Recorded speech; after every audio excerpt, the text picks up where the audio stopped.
Just go straight to you then. Yeah. What happened? Why aren't you playing? We did this. We did all this. What the hell? All right, well, you're here. What's going on, everyone? Welcome to another episode of Monster Bass Live. Excuse the technical difficulties. This is week 2 of me prepping for taking a show on the road, and I'm really excited about it because it's going to be the first time I've ever been able to do that, and really excited to share that with you guys. So we got a great show for you today.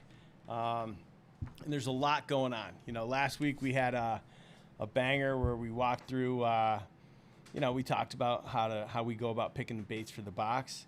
And, this week's a special one because it's episode 50. So thank you guys for being a part of it and tuning in. This week we're going to talk a little bit about my fishing trip. You know, last week I hired a guide and went out, and I'm going to share a little bit about that with you. We're going to have the clip of the week. We're going to talk the trophy room, golden tickets, and before we do, I'm going to go on a little bit of a rant because it's my fantasy team finally decided to show up. I want to say thank you to Taylor Swift for whatever you did to Travis Kelce. Travis Kelce showed up, and my fantasy team performed as expected. You know, I drafted a quality team, and I expected quality play. And Travis Kelce last week didn't disappoint, and I'm feeling like we're on a roll. We're on a roll. And speaking of rolls, I know we got some Georgia fans here.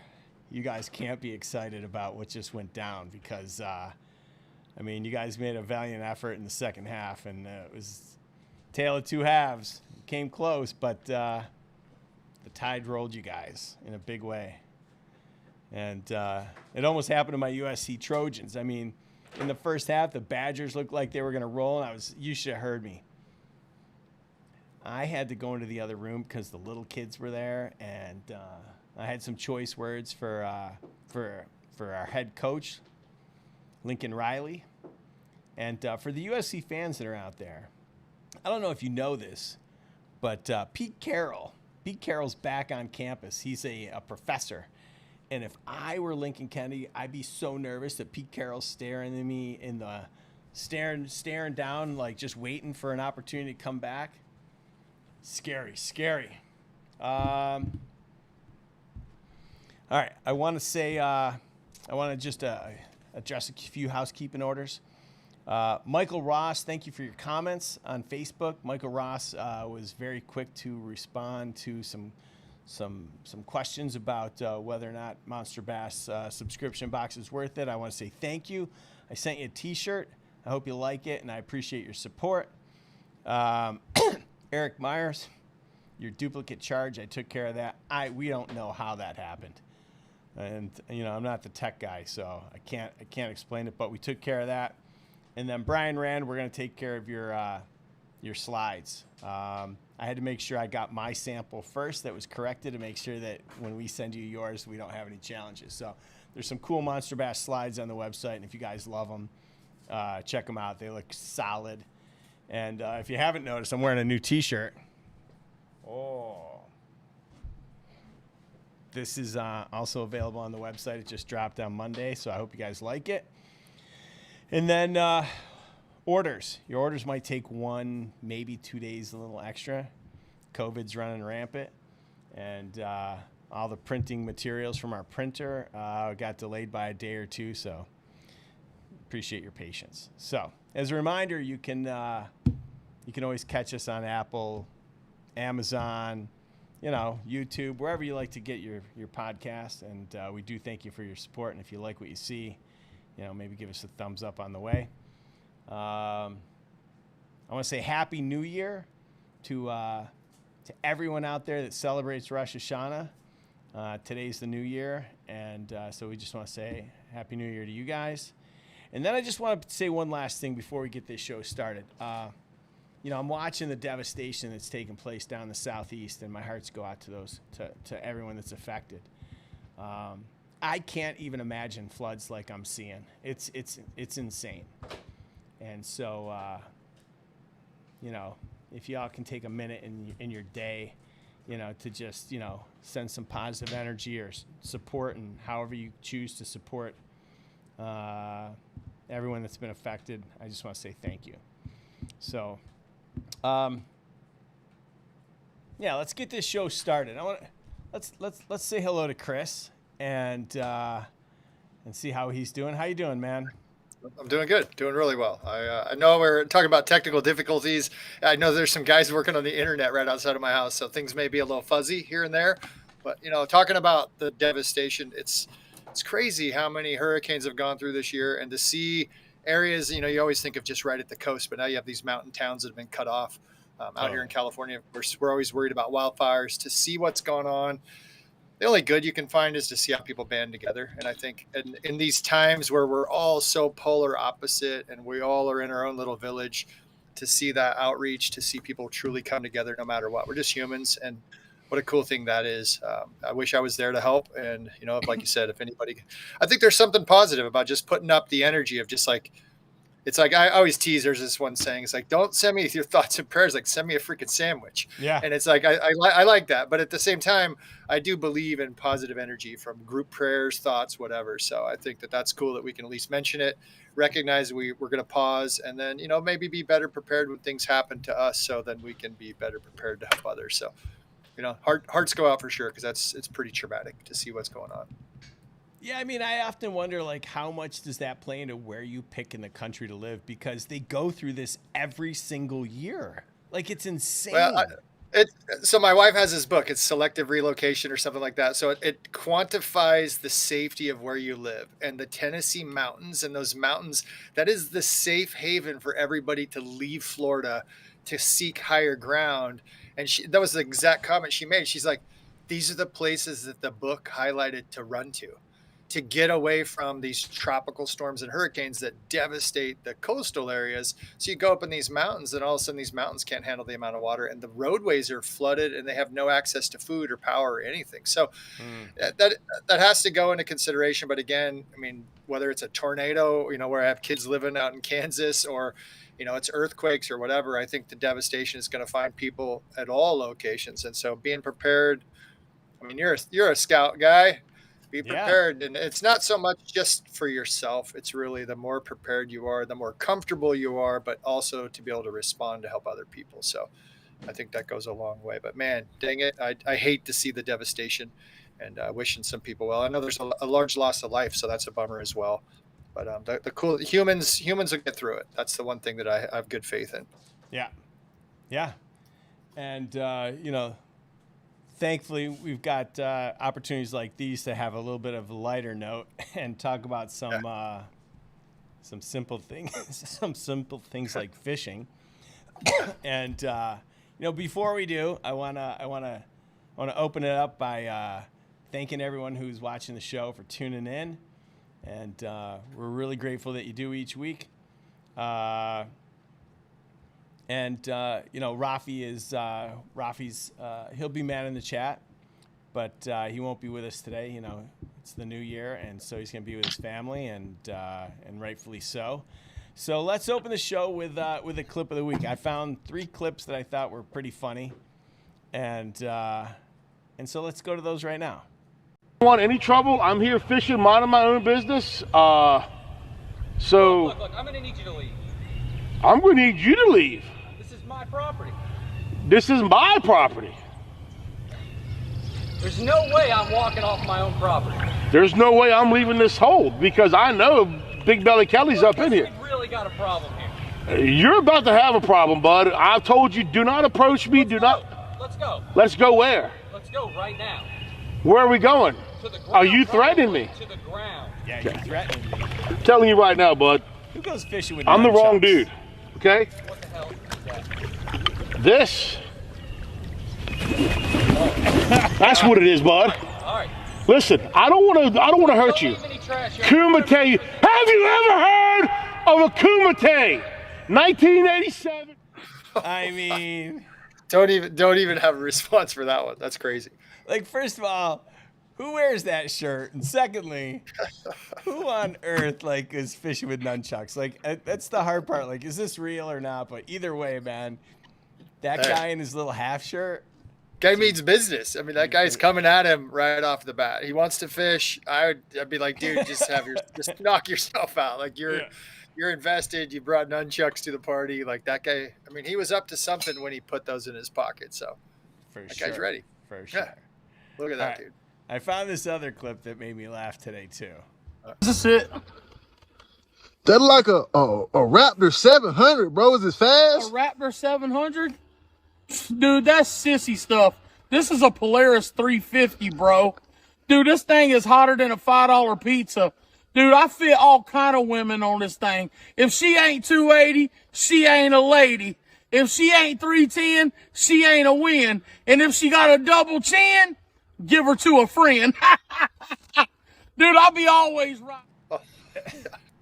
I mean, all I want to know is, what are you watching? Like, what is this from Instagram? Is this like what your new feed is? Like you. Well, if we're gonna do the clip of the week, I got to start killing time. So, truth be told, I talked to my son and I was like, "What do I do?" And he's like, "Go on TikTok, go look at YouTube Shorts, and start pumping in like the dumbest stuff." But now the problem is now the algorithm's picked up on this stuff, and that's all I'm seeing. That's all you're going to see for a while. No, it knows. It's like if this guy likes this, if he's screenshotting, he's sharing it, and they're listening to you right now through your phone, so they know what's going on. So, that's crazy. Hats off to you for finding it, because it's some good stuff. It takes all kinds of people in this world for sure, so totally. Good for them. And last but not least, here's this one. Now, I want you to imagine like you're driving along some country road, and your car breaks down. And so you pull over. I've been there. I've been there. Yeah, I'm sure. So watch this.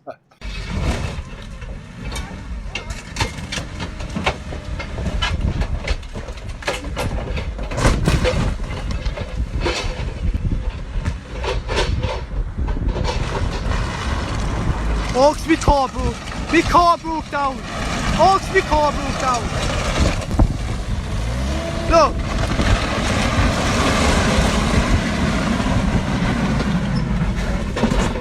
Oaks, my car broke down. My car broke is what he's done. Charlie! He almost runs him over. That's like, crazy. Oh, well. I got a similar story. We were putting on a wine country half marathon that finished in, it's Carlton, Oregon. And so this guy owns basically the whole town, and his vineyards at the end were setting up the finish line, and there was a car parked on the road. And I'm like, let's just call, we'll get it towed. He's like, no problem. I got a forklift. Like, you can't move a car with a forklift. Like, you'll destroy. You're going to destroy it. He went and got his forklift, and he's like, I'll pay to get it fixed if it does any damage. I just want to try this. And I was like, well, all right. So the guy just lifted the lady's car. He actually did a really good job. He moved it off the side. It was fine. But yeah, whatever that person was doing that video. Crazy. No words for the crazy world.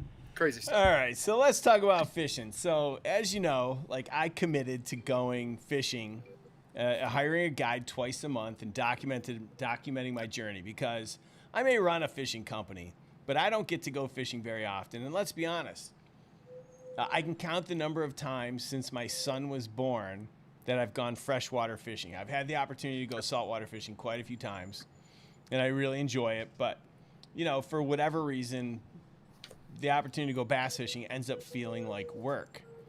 And I think that it's a belief that I've created that really doesn't need to exist. And so I'm committed to, you know, putting my money where my mouth is and going out and taking the box, becoming a better angler, and putting the box to the test the way that everyone else does, and sharing the story with everyone. And so I went out to Castaic, and, you know, how do you find a guide? I Googled Lake Castaic guides, and they all came up, and I found this guy, and literally, I tell you the truth, I picked him because he had the best website.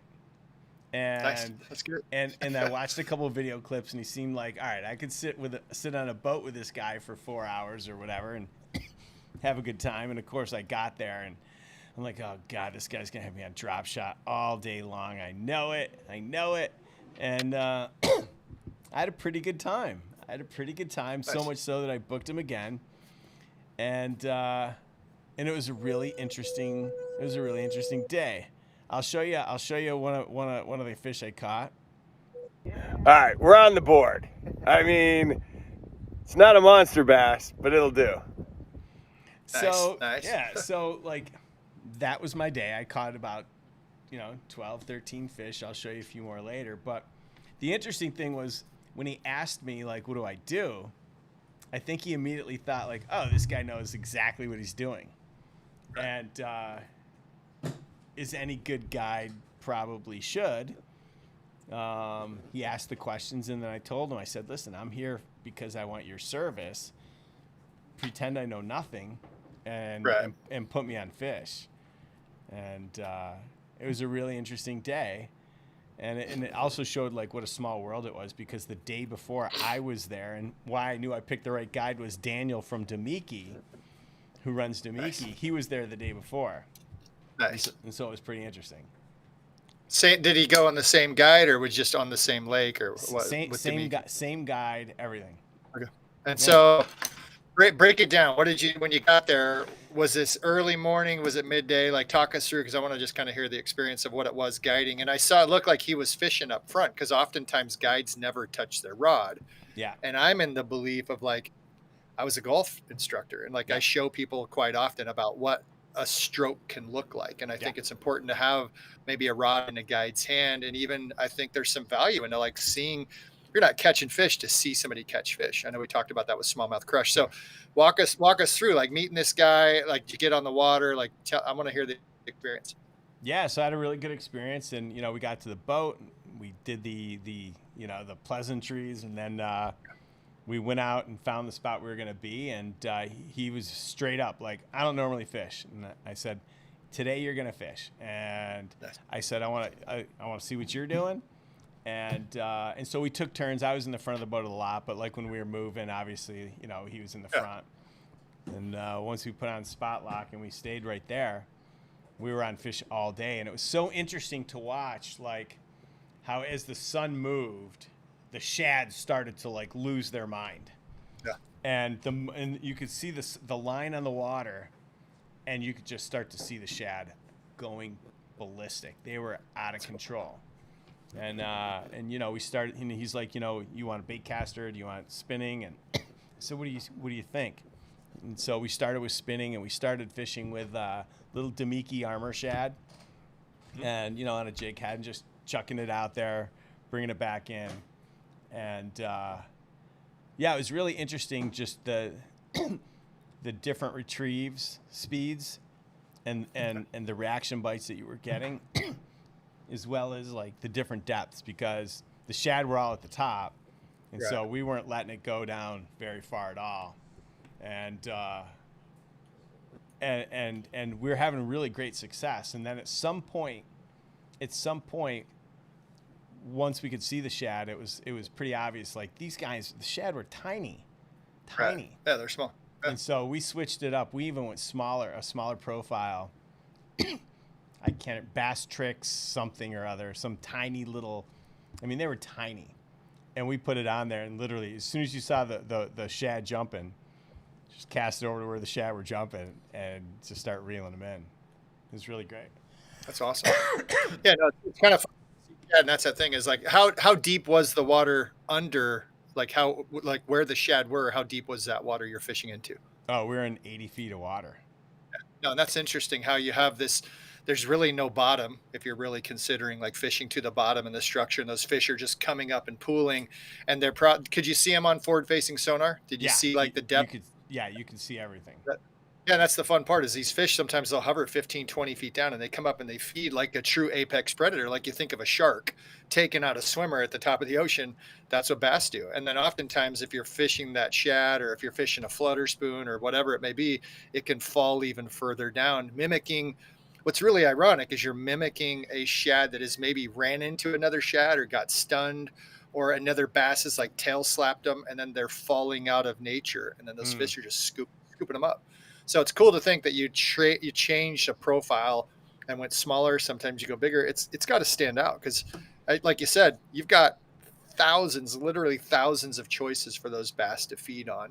Totally. And for you to look, everyone's like, you got to match exactly. If you match exactly, you're just one amongst another thousand potential meals. But if you change it up, then you get a little bit different reaction from the fish. So that's cool that you started to see what was really working. What size of fish were you catching? Because that first one you said a dink, but did you ever get into some size, or what did you get throughout the day? So I had one on that was pretty good size, and I'm bringing him in. I'd set the hook, and I'm bringing him in. I watched him jump out of the water, and he shook it loose, and I was so pissed because it was probably, I would say, it was the biggest of the day. I'd say probably in the 3 to 4 range somewhere. I couldn't quite tell. It was good size. I mean, it was much better than this one. 5 pounder. Look at that. All right. It's not. Yeah. It's got nice belly on it, though. That's the thing. It's like, considering fish, like I'm really into like the quality of fish, meaning the relative weight and how fat they are and how healthy they are. It's what I think is very bizarre that we don't give fish enough credit, because I always talk about how easy it is to catch a fish, or maybe they're dumb. Why does a fish who taught it to jump? That's the thing. I always wish you could just like, why does a fish know that it has a better chance to get a lure out of its face? It has no resistance of the water. It can basically shake its head faster and create more torque. That lure and bait flips around in its mouth quicker, and it extracts the bait better when it's in the air. Like, how did fish even learn that? Like, we haven't been catching, like, you think about the millions of years maybe fish have been around. We've only been catching fish for a little while.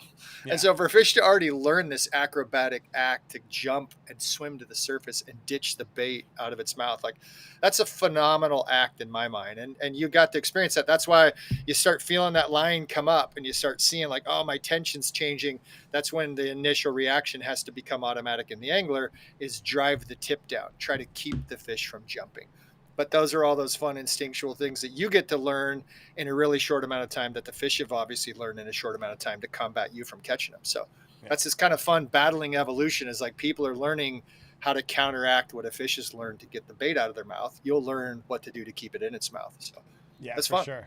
Yeah. And the interesting thing was, like, when I went there, I, the night before I packed a bag, and I was like, oh, I'm going to bring all this grande bass stuff. I'm going to bring lunker sticks. I'm going to bring and I was like, you know what? I'm going to bring nothing. That's cool. I'm going to bring nothing. I'm going to let him do his job. And then once I've built a relationship with him, then we can start talking about, like, what else could I bring? I brought up the topic of grande bass for sure. And of course he was like, oh my God, I totally know them. And he pulled out an entire box full of the stuff, which was amazing. Cool. That's great. Yeah. Which was amazing. Fun. And then, and then we went to some of our, some of the old favorites. We did do a little drop shot, just for a little bit, and of course it was a Roboworm, which led to which of course led to an entirely different conversation. And maybe we should do some breaking news right here. So break it. Yeah, break it. Breaking. Talk about Roboworm. Let's go. Yeah.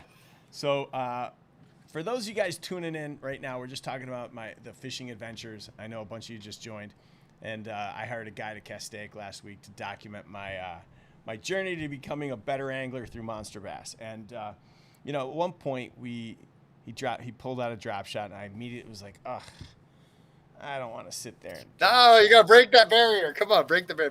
Drop shot's awesome. But we did it, and then we started talking about Roboworm, and I knew something, but I didn't know if he did. And so, being in Southern California, you fish Yamamotos, you fish Roboworms. Those are the two predominant brands down here that everyone knows. And the moment I brought up Roboworm, he asked if I knew, and I said, yeah, I know. And so for those of you at home that don't know this, GSM just bought Roboworm, and they haven't announced it yet, so I'm announcing it here that GSM just bought Roboworm and 2 other brands, which I'm not ready to, because I can't confirm 100% that it's been completed. So I don't want to tell you news that's fake news. So the real news is that GSM just bought another brand. So not a surprise given their deep pockets and with their new owners. So I don't know that we're done with it, but it'll be interesting to see what they do with it. And they are moving the machine. So the thing about Roboworm, which makes them so unique, is Greg, the owner, built the machine and it's all robotic. Built the machine that actually spits out roboworms. And when you think of roboworms, you think like, you know, like Rattletrap, where it was like this one-trick pony, right? And with their you know, the traps and Roboworm. When you think about Roboworm, you think about just, you know, the worm. And he talked about like how they set it up and they can spit out like 80,000 bags in a day. And I'm thinking to myself, 80,000 bags, that's a lot of bags. And then of course I found out they only work a few days a week and right. all this. That's why there's no bags constantly when you go to a big fishing store. You're like, Right. oh, I'm gonna go get my favorite color because they obviously have them. And you walk in and you're like, wait a minute, they don't even have the standard that often. But that's an interesting concept. Yeah. So it'll be interesting to see what they do with Roboworm, because evidently the GSM's mindset in this acquisition strategy is good, better, best, and they want to have good, better, and best in every category. And so be interesting to see what they do. But I'm looking in the chat. Marty Lawson wants MonsterBass Cares Venmo up for a bit. I don't know that I can do that at the moment. Can I, Fixie? No. All right. I can't do it today. We're still working on me taking this thing. I'll have it ready for next week. So, but so back to fishing. You know, I had a really great day. You know, we fished a lot of, you know, Castaic. I think at its deepest point, it's like 300 feet deep because it's a reservoir. And obviously we weren't fishing that deep. And you know, we fished a little drop shot, fished little swim baits. I love the swim baits. That was great. Did a little Texas rig. Tell us about what was the contour of the lake. I know it's like you're talking about the big deep reservoir. Lots of grass. What was the bottom construction of? Like, what did it feel and seem like? What was he explaining to you? Yeah, there's a lot of rocks at the bottom. Wasn't a ton of vegetation, and you know, we did look for a lot of vegetation points when we moved around, because obviously this time of year the fish are still looking for vegetation as the oxygen starts to deplete from the water. Yeah. And so we were looking at those points a lot. So we dragged we were dragging a Texas rig.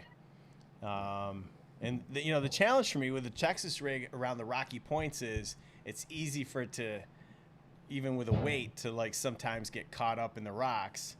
Yeah. And so, you know, I had to be really patient to make sure I wasn't like setting the hook on a rock as opposed to the bite. So it was like, let him take it in, take a moment, and then set the hook.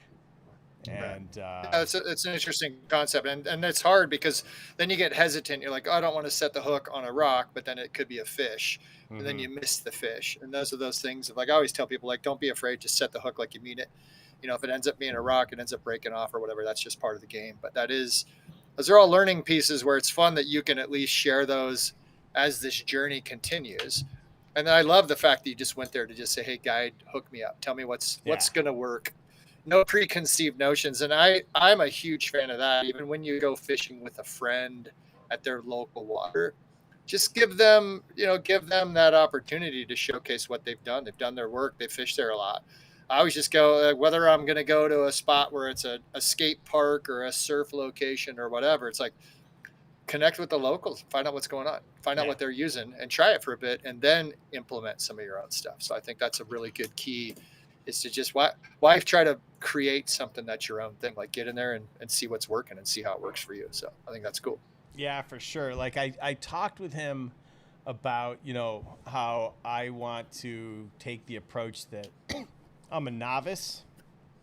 Yeah. And I might be, you know, I might be book smart, and if you ask me like what the throw when the water is 72 degrees and clear or whatever, here's the color pattern, here's the baits I might throw, you know, I might be spot on, but actually doing it and putting it into play, you know, there's something, you know, you got to throw in, like, you know, you've always said you got to throw a lot of lines.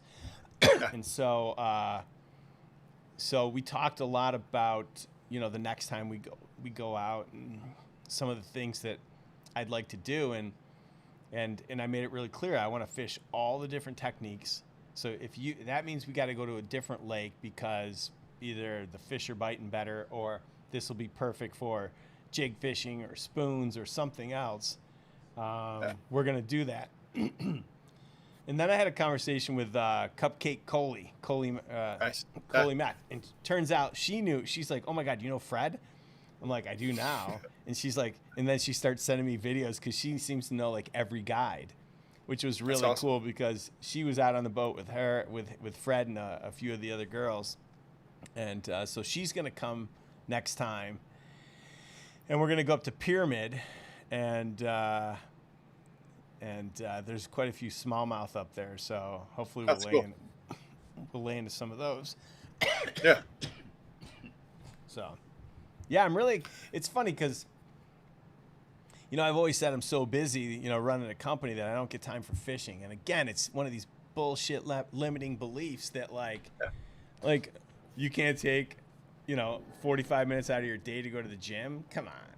And I can't take a half a day out of my week to go fishing. Come on. Like I'm making up stories and living in a jail cell that I've created, as opposed to like just saying, no, this is good. And I had a great time, and it was funny. Not once did I think about revenue.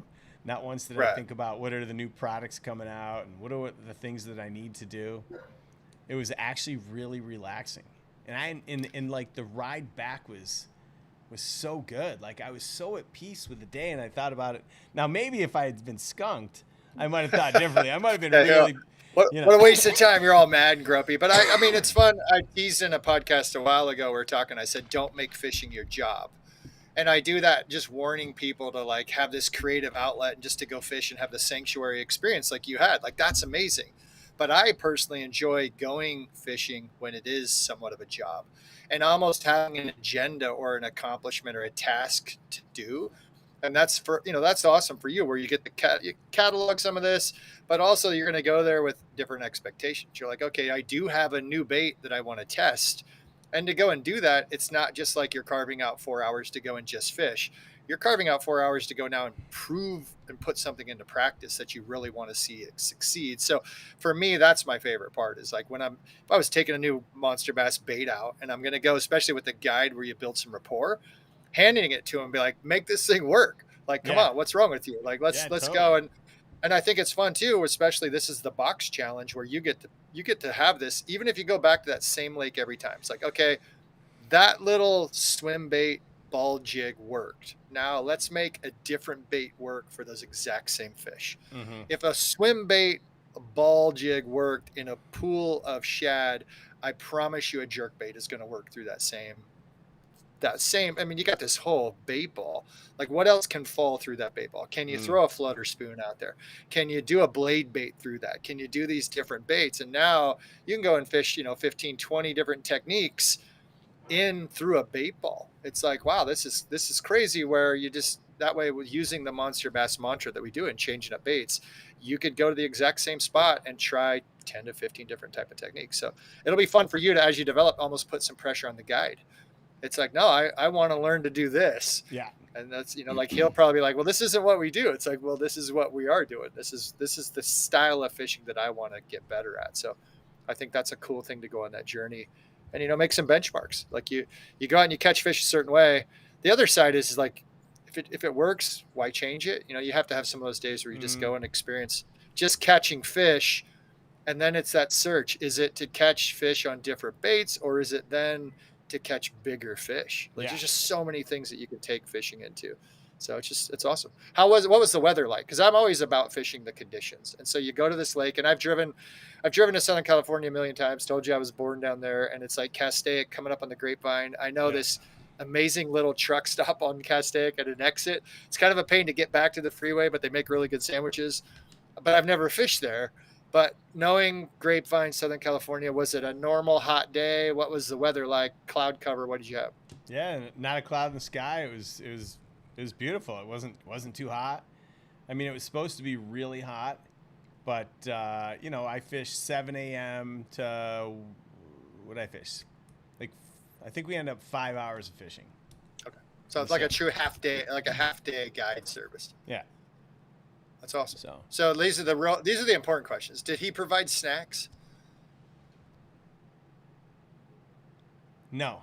These are those fun things. No snack, no drinks. No, you didn't bring Oh, drinks. yeah, he had Did he drinks. tell you to bring your own drink?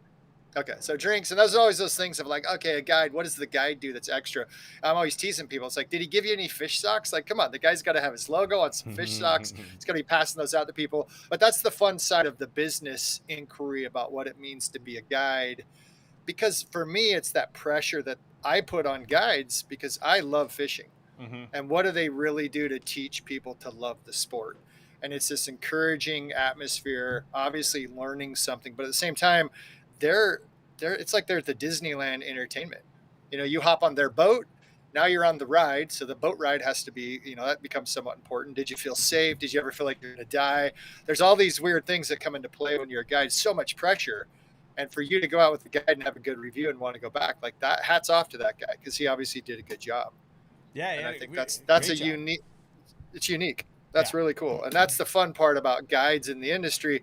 Not all guides, I feel bad for people when they have a bad guide experience.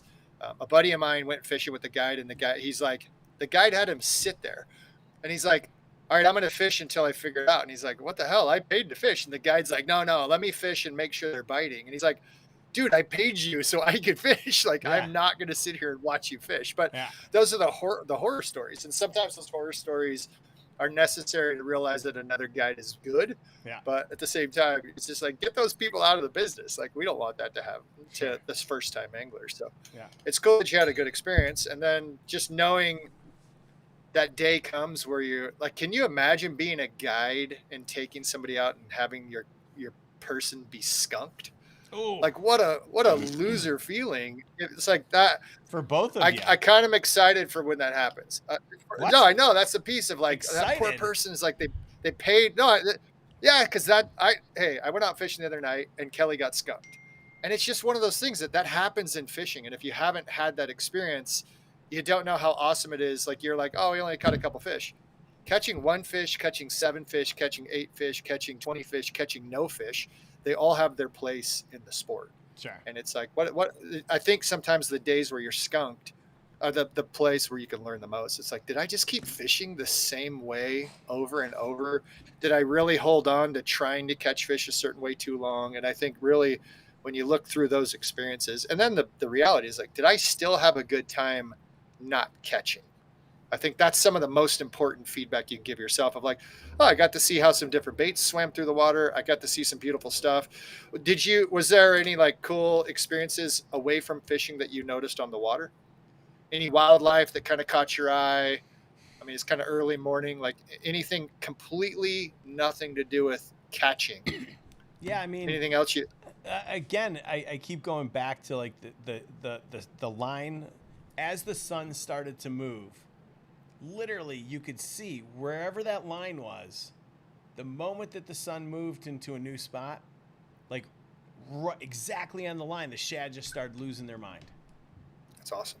It's interesting because they're probably feeding on something that light, whether they're right in the shadow line or they're in the sunlight, or the sunlight is doing something to what they're feeding on, that spawn, the water's getting the right temperature, whatever's happening to those shad directly coincides with the sunlight as that line happens. And so they're maybe feeling a little more protected. They're following that and they're just going nuts. And so to see that happen in nature and be like, oh, okay, that's actually pretty cool that's where I fish. Did you notice birds kind of following them? Because those are those things you start to key into. It's like, oh, the shad are at the surface, so I can see the shad, but other times they'll be just under the surface. And then you'll notice birds are kind of sitting there. Or you get these big, tall cranes, and they're standing looking in the water, and they're feeding. And you're like, oh, that's what forward-facing sonar was before. It was finding the birds. And it's finding these bait balls. And so there's really cool things you start to key into at that. But shadow lines, everyone always knows shadow lines are where you throw your bait. Yeah. And whether it's the bait balls there or the fish are there, that's a seam that you actually need to fish because of where the sun's positioned. So it's pretty awesome to start learning those things that quick. Yeah, it was pretty cool. I guess my question to everyone is like, and I'd love to see in the chat, like, how often do you go out and totally get skunked? Like, Chris, how often do you go out and literally, like in a 4-hour period, how often are you catching nothing? I mean, it can't be all that often. No, like if I go to brand new water, if I'm fishing for fun, it's less often. If I'm fishing for a tournament and using baits or fishing certain methods where, say, like if I go to the Delta and I know I got to catch something over 3 pounds. I'm not just throwing a drop shot or a worm to catch a 1 pounder. But if I'm going somewhere and I haven't caught fish in an hour, I'm kind of getting a little discouraged. If I go 2 hours, I'm like, all right, I really got to downsize. It's weird how it kind of makes you happy to catch a 12-inch bass. And you're like, yay, I did something. There's actually fish here. But to go out fishing for a whole day and be skunked, I'm pissed. I'm really mad. Yeah. And so I feel like I failed. I feel like I went on a bad day. You can kind of talk yourself into like giving yourself excuses like, oh, maybe the fishing, it's like, come on, if you're out there for like 8 hours and you haven't found a bite window at all, or reduced yourself to try something that's not your optimum way to catching fish. And I think that's the times I went to Folsom Lake 2 days in a row and was skunked 2 days in a row in a tournament. And I was fishing mad, and I was fishing grumpy, and I was fishing expecting not to catch a fish. Yeah. And then the very, like 2 days later, I told Kelly, I go, I'm going back to that lake and I'm just going to go and fish and I'm going to catch fish. And I went out there and like within 25 minutes, I caught a great bass. And I was so mad at myself for what I did. But like I said, I learned so much from fishing, not expecting the bite. And I know I got a couple bites during that tournament, but I was so surprised by a bite. I wasn't even ready to set the hook. Yeah. I wasn't waiting long enough. I was moving my baits too quick. I was doing all these things that were like against myself just because I was in the wrong mindset. So I've had it happen, and it doesn't happen often. When I go out to my own home lake and I don't catch fish, I'm just like, what is going on? Like, are all the fish dead? Yeah, at that point, I'm going to go over to the dock and I'm going to go catch a panfish because I got to at least say I caught something. But when I read the chat, I'm seeing most of the time, last 2 times, about 4 times a season, 8 hours of no catching. Welcome to Lake T-Rex. I don't know.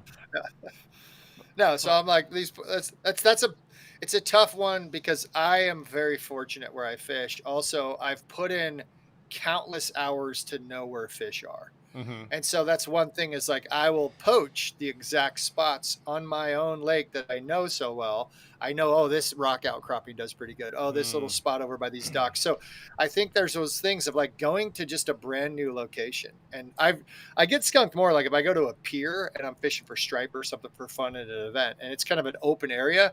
Well, especially tide influenced water. And that's that one thing is like you go to the Delta and if the tide goes out to a certain point and you're in an area where there's just not going to be fish, they've relocated, they're gone.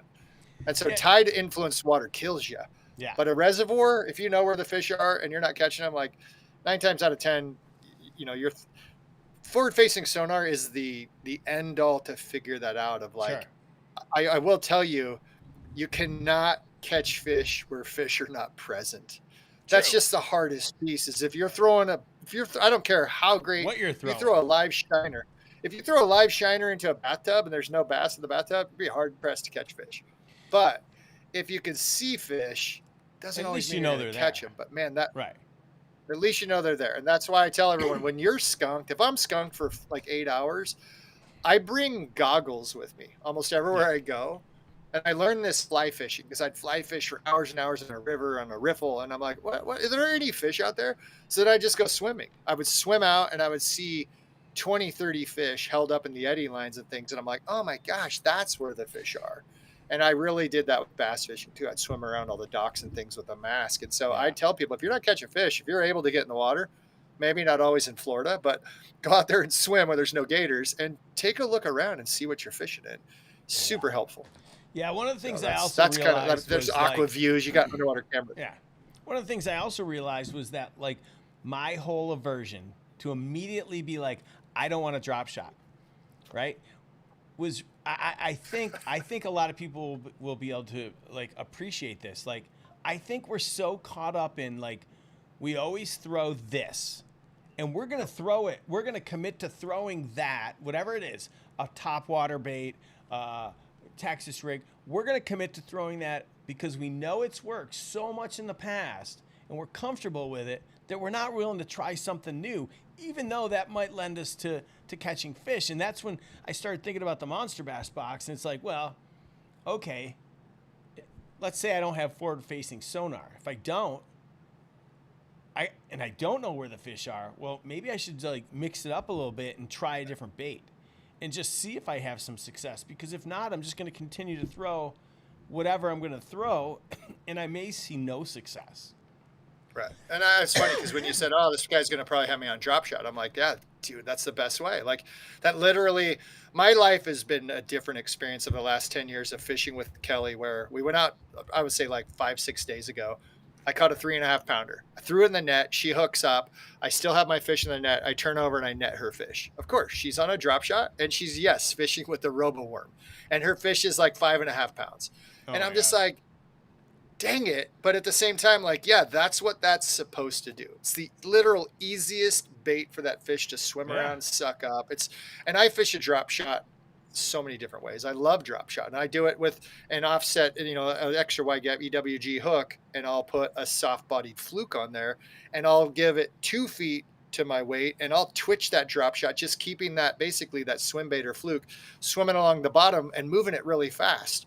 But it's a drop shot application. So I'm a huge fan of that. I've drop shot quite often in Folsom when I went back and caught fish. I was drop shotting tubes.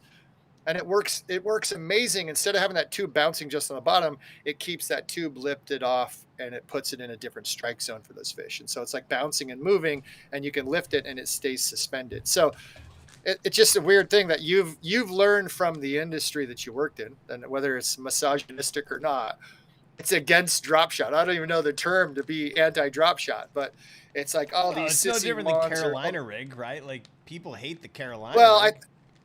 I think it's because the rod that it went to forever was you're using a spinning rod. And now that forward-facing sonar and so many guys are using spinning rods, all of a sudden that's cool. I'm influenced a lot by anglers in the inshore area, fishing for redfish, snook, tarpon as well.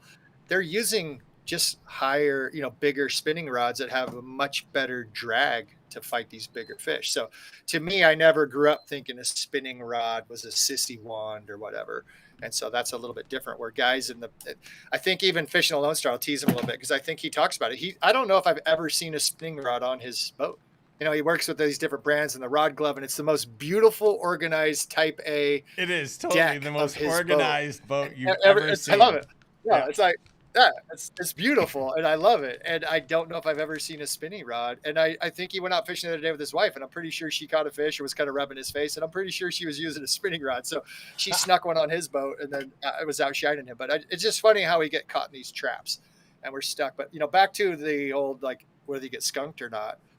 When you're thinking of a person that just slows down and catches a fish, or if you're going to take a kid out or a first timer, you're going to hand them something that's the easiest way to catch fish. That's what I always relate to. And it's like, you're going to hand them a spinning rod. You're probably going to put a bobber on there. You're probably going to put a night crawler or something. And those kids are going to have the time of their life. And it's funny when we take a friend fishing, we don't do that same service. We almost do a disservice. And it's like, oh, here, let me give you this manly rod and hook you up on Texas rig. It's like, right. It's like that guy doesn't know how to do anything. Like, treat him like a child that you want to have a successful experience.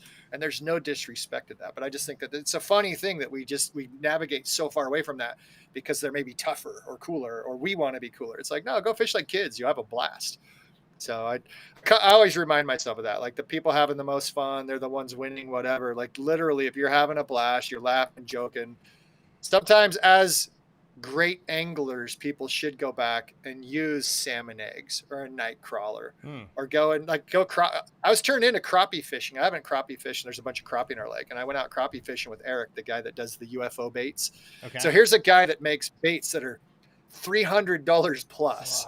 And he is like giggling like a child at catching crappie. And I'm out there with it. He's got forward facing sonar, and he's like, okay, you're on. And he can see the fish take the bait before I can fill it.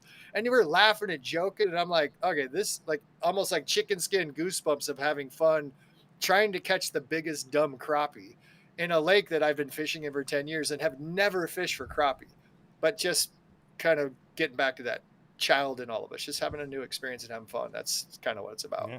They're good eating. They are. I mean, they're good eating. They're terrible to have. And you should eat them all if you have a bass fishery that you're interested in having big bass, because crappie, they love to eat baby bass fry, and they do a good job of eating all the food. So if you go bass fishing, you catch crappie, you just put them in the fryer and have yourself a nice meal. Yeah.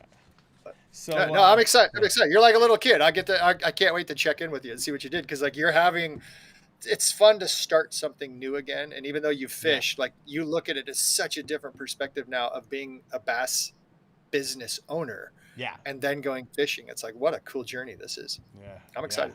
It's fun. Yeah, me too. Me too. And, if you guys are tuning in, as always, whether you're watching this live or on the podcast, you can subscribe to us on Amazon, Apple, Spotify, YouTube, wherever you like to get your podcasts. And if you like what you see, please give us a thumbs up. And we're gonna finish talking about my fishing trip, and then we'll get into the trophy room and golden tickets. So. Can I quiz you a little more? Like, what was the biggest fish caught?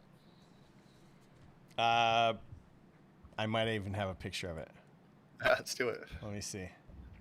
Nope. Nope. More little dudes. It's the day of the dinks. Oh well. There it is. That's 5 the big pounder. one. Look at that. All right. It's not. Yeah. That was the. That was a trophy. Trophy. Yeah, that was my trophy. Like a pound and a half, something like that. I mean, that's the fun like side of just like you're out fishing, you're having a good time. And then what was the guy? Did he catch some fish while he was fishing? No, he caught about the same size as me. Okay. We both caught. It was definitely the day of the dinks, and he was like, we can go catch some stripers if you want, but we chose to make a run to the other side just really quickly to see if we could land somewhere. He was catching some yesterday. Okay. And, but I definitely want to hook into a striper next time. And yeah, stripe. I mean, that's the thing is they're cousins and they're fun. The striper, probably why that fishery may not have trophy bass because they're such good eaters. They eat everything and they eat a bunch of bass, but at the same time, you got striped bass and they will not shy. They're not line shy. They're not scared of things. And it's just fishing. I mean, that's that one piece is like, you got monster bass gear that is amazing for striper and they're a lot of fun. So you'll learn a lot. I'll just tell you, if you get a striper to take a bait that has treble hooks, do not treat it like a bass because they wiggle more, they shake more, they spin more. And you have a way better chance of getting a hook in you when you have a striper on your deck than you do a bass. So just remember that you've been warned. Yeah. Maybe definitely bring some pliers with you if you're striper fishing those fish. They're a little aggressive once they get to the boat. So yeah, have some for fun sure. with that. Speaking of pliers, we're having a good laugh. I was watching a press release about companies coming out with their new and improved pliers.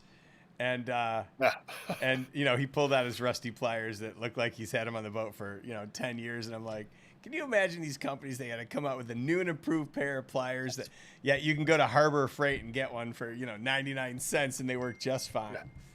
Yeah, it's rough. I understand having the pliers, having the line cutter on them that can cut through braid, having that work, but like I said, I mean, you see a lot of the pros, Major League Fishing, they are using those needle nose Harbor Freight that are, you might go crazy and spend $3.99 on a good pair with, rubber handles, but it's just that's a tough road to be in. And I know some of those companies, they do really well. I mean, they make some pretty high quality. And then start talking about saltwater, they've got to be able to handle saltwater. And most of your China-made tools, no disrespect, they're not going to hold up. You got to have these aluminum-based products, but that's a tough market to be in for sure, but it's a necessity. I'll tell you, when you finally get a hook in you and you don't have a way to take off the snap swivel and the ring to disconnect the hooks or some line cutters to cut it, you'll be a little disappointed in yourself that you've got these barbs in you and you don't have the right tools to get it out of your hand. So that the fun part of fishing, that's not a matter of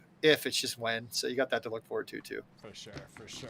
Well, let's head over to the let's talk about the trophy room a little bit. And if this is your first time tuning in, we love to celebrate wins, both big and small. We don't care what you catch, whether it's your PB or whether it's my 1.5 pounder. You can head over to monsterbass.com/PB, upload your catch, and if we use it, we'll send you something. We'll send you something nice from the garage. I've got quite a bit of gear, and I do want to let everyone know from last week's show. I packed up your AOL packages today, and I'll get those out by Saturday because I am going to New York on Sunday. So I promise I'll get out your packages before I leave. I was actually shocked to receive like 4 emails from people that still use their AOL account. So kudos. Did mine go through? I think mine went through. I think I got access back to AOL, so I sent you a test email. So kudos to all of you. So all right, up first, we've got Jack Horowitz, 7 pounds. You ready for this? 7 pounds, 6.875 ounces on a power worm. You got a power worm. If I can't, all I know is that looks an awful lot like a kitchen. So it looks like that. Yeah, I was just gonna say it's like, oh, so somebody's eating that, right? Like he's not. Yep. He's in it, man. He's in it to win it. He's got himself a couple nice fillets. He's going for some, largemouth tacos. Good on you, Jack. Yeah. All right. Next up is Joe Loy, 6 pounds 4 ounces on a perch swim jig. Again, it's in the parking lot. Maybe he's taking that one. You never know. Yeah. I'm telling you. Everyone today's taking them home. Dude, they're eating them. I know these people. Here's like another people guy after my heart. Yeah. Don Brown, 6 pounds 2 ounces. He's taking it back to the trailer and he's gonna fry it up, I guess. I don't know. Yeah, this is like the new land of just eating the bass. All right. All right, David Alice, 5 pounds 1 ounces on New York on the Grande Bass Snake-O. Look at that. It's got the bait right there on the side of the mouth. That's great. That's good placement. I love that. You'd make Rafi really happy.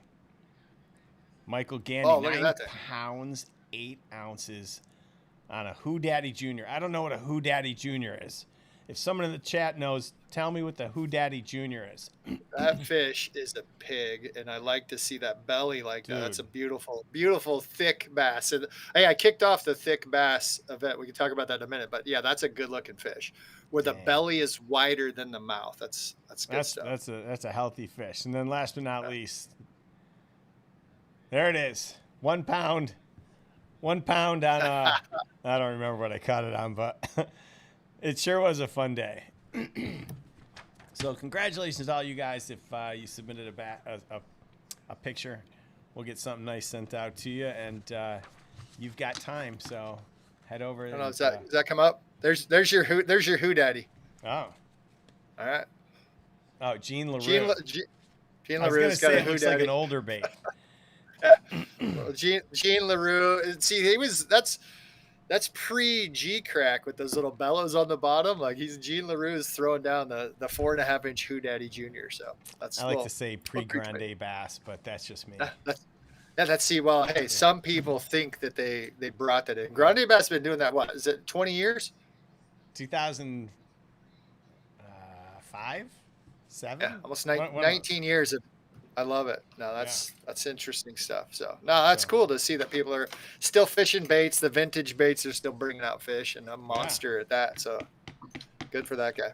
Yeah. So I'm going to go on the road, and at some point, I'd love the opportunity to fish with wherever I'm traveling. I'd love to be able to go out and fish and film it. And now that we can do lives from the road, there's no excuse. There's no excuse. And so I think there's a lot of fishing in my future. So I'm excited, and I want to thank everyone in the chat who's been, commenting, sending me notes, and telling me it's about time. Loud and clear, heard. That's awesome. All right, you were going to tell me about the thick fillet. Yeah, so we're searching for the world's thickest bass. No, so I did a little tournament just online, and we'll see where it goes. But working with the aquatic biologist, talking about relative weight. It's a fun little online tournament. There's no entry fee. You just basically have to catch a fish and then measure its length, measure its weight, and then process it through the relative weight format, meaning what a fish normally would weigh, say if it's 12 inches. So I went out and caught a fish last night, and it was an 11-incher. I think it was like 0.7. And so that fish was like 78 percentile. So it's pretty skinny. So that fish is going to lose. But it's just this interesting concept that you can fish anywhere in the nation, catch a largemouth bass. We're just looking for thick, fat bass. I think the biggest thing for me is I've had a lot of discussions with fish and wildlife in California, and then fish and game in other states.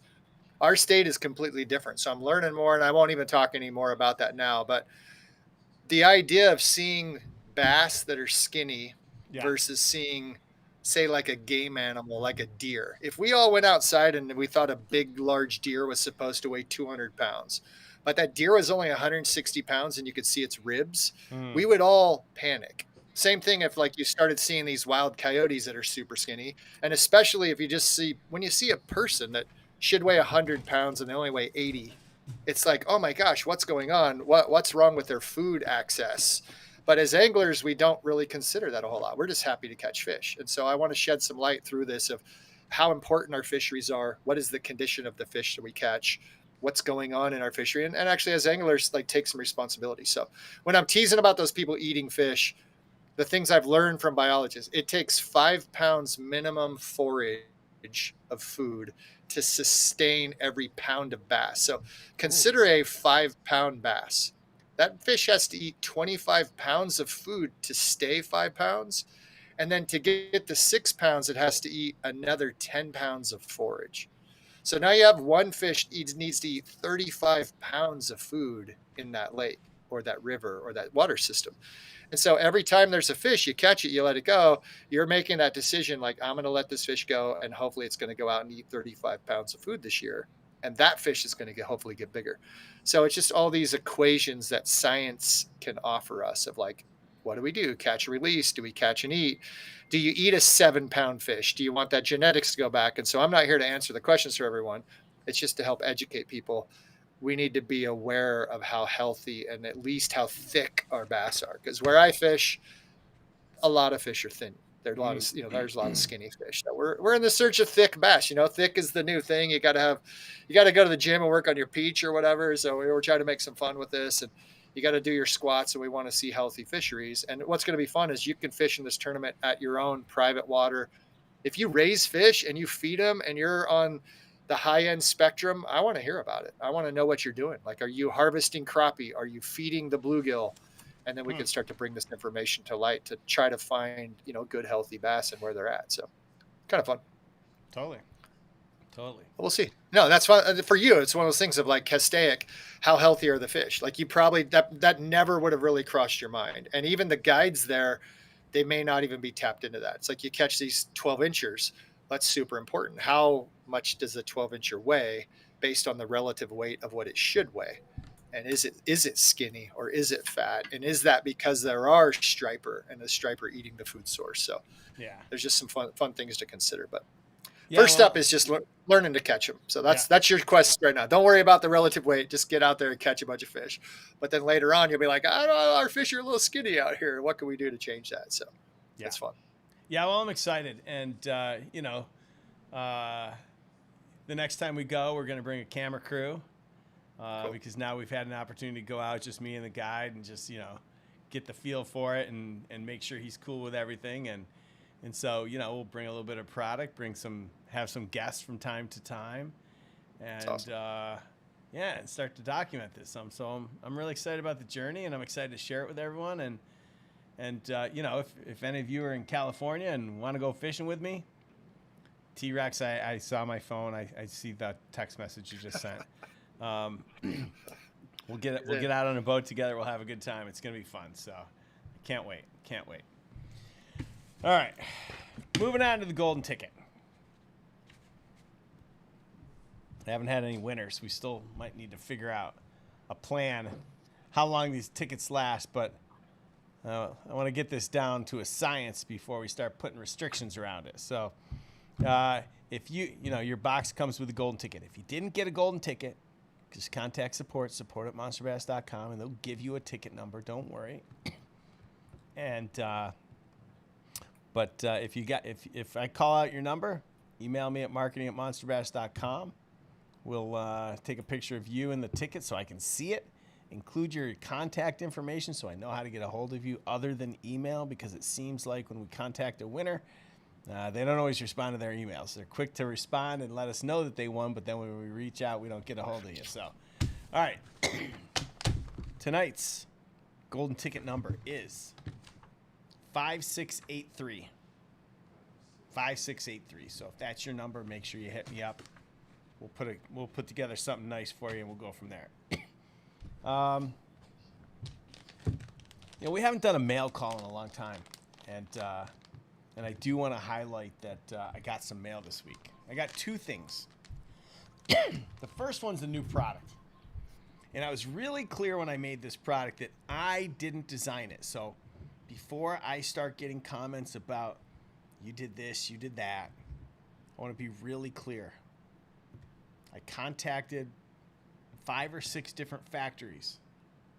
I asked them for for a product that looked like this.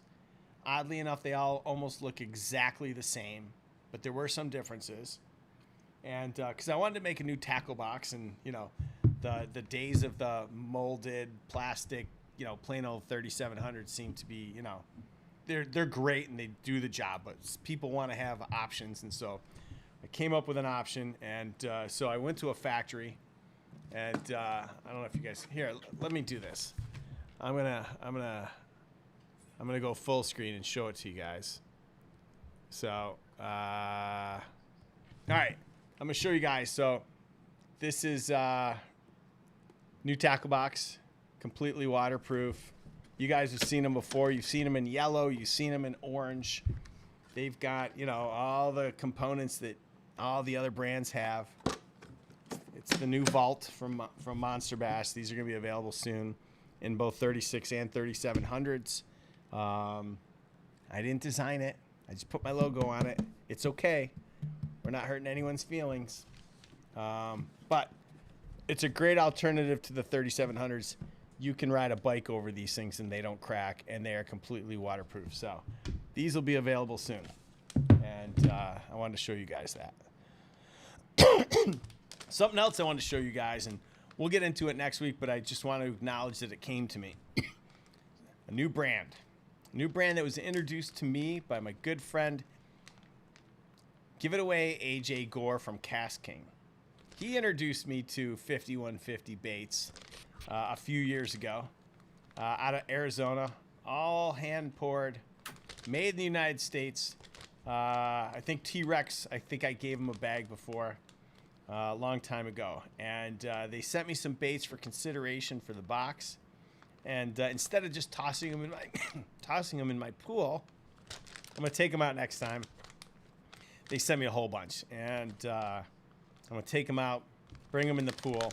Bring them out to the lake and throw them. But I wanted you to see something, Chris. Oh, weird. Yeah, that looks a lot. Looks like that brand you were talking about earlier. That's it looks a lot like a Roboworm. I mean, as far as putting words out there, I just like to say that's crazy because 5150, the California penal law of somebody that needs psychiatric help and being retained. That's crazy how much that looks like a Roboworm. So crazy. I'll play on words. Crazy, right? That's crazy. Maybe that's their gimmick right there, the 5150. It's crazy. You think these are made by somebody else. I will tell you this. I put it side by side to a Roboworm. I couldn't tell the difference in the way that it felt, the way that it just the reaction. Like if I held them both at the same point, they both, the curve was exactly the same. It was so interesting. So that's crazy. It's that's bananas. I don't know. Hey, you know what? I'll just tell you, it probably work. That's the fun part about all this. This game of fishing and understanding baits and what's going on. Kind of like a little Morning Dawn, Margarita Mutilator, something purple. I don't know why. That question has been asked by everybody in fishing. Why does that color work in a lot of your reservoirs across the nation? What in nature looks like that color? The answer's kind of nothing. But hey, for some reason it catches fish, and that's what Kelly caught her fish on the other day. Nonstop. We always just tease stupid purple worm, and that's probably put more fish in the boat than most baits. So yeah. Hey, good for 5150. What else did they have? What else was in their little bag? Anything else? There were some craws, some brush hogs. What do they got here? I asked them to send me stuff that was unscented because they have some that had so much garlic in it. I didn't want to open the bag. A lot of smaller baits. Here's another one. Little curly tail, almost a swim jig, almost a grub, kind of in betweener. I like something like that. That's cool. They got a tiny little craw. I don't know. These are the new owners, so the company's recently bought and sold, and And so we'll see. We're gonna take them out. I mean, when I look at it, I see. I mean, they've got like the Roboworm with a curly tail, which could be interesting too. Catches fish. Yeah. So we'll see. Yeah, that's the beauty. It's soft plastics. I mean, I honestly believe, depending on the color, kind of the thickness, whatever, the composite of the rubber, those things are all going to catch fish. Right application, right time. Fish it with confidence instead of being like pouty like I was that day where I got skunked. At a certain point, a fish is going to swim by and just eat it, or just pick it up because they don't know what it is. So that's the cool part. Or roll the dice and fish with those fuzzy dice. Green Valley. That's a whole new weird thing out there. Like I've seen a bunch of videos of like, how the heck do you fish these things, or why? I've not seen a lot of. I've only seen videos of asking how to fish them, why to fish them. I've not seen a lot of videos showing people catching fish with the fuzzy weird dice things. Well, but that's not what baits are for, Chris. Yeah, you got to. Hey, if it's the representation of a microscopic protozoa phytoplankton, I don't know if the fish are eating like magnum versions of that, but whatever. So, if it works, awesome. I want to see it, but I just have not seen a lot of videos with those being successful. Me either. But I like it. All right, man. Well, great Catch show. Yeah, and I look forward to sharing my stories with you. I look forward to your questions, and I look forward to everyone here in the chat. You know, coming along for the ride, and throwing out your questions. So until next week when we take this on the road, and I see you from New York. Be good. Yeah, fingers crossed that my mom's Wi-Fi is strong enough. Yeah, not like mine. I'm actually just I will dedicate to running some cable to get some landlines. I got to talk to our Wi-Fi provider in the region is going to a mass forced Wi-Fi offering, and so they're messing with the Wi-Fi speed. Yeah. So I'm going to do some little homework here, and we're going to run a home line dedicated and get off the Wi-Fi. Actually, we're going to go hardwire. Back in the good old days. Speaking of AOL. That's right. Going back to AOL, you hear the dial-up when I log in, but we'll get it set up. Safe travels, and we'll look forward to seeing you from New York next week. All right, man. We'll see you next week. Cool. All right. We'll see you. All right, guys. Well, listen, I appreciate you guys coming along for the ride. If there's something you guys want to see us talk about, if you've got ideas for a show topic, I'd love to see you put them in the chat. We've tossed around ideas, but I feel like all these ideas have been played out. Like, hot or not, best truck stop snacks or best fishing snacks, and we can do all those things, and it's fine if that's what you guys want. I'm happy to do it, but we do this for you guys, so I'd love to hear from you guys what you're looking for in terms of content, so that we can deliver it. Because at the end of the day, we're all in this together. I'm really grateful that you guys show up each and every week. I'm really grateful for your support, and let's remember there's a lot going on in this country. There's a lot going on in the world, and the fact that it's probably not happening to us, let's remember that, because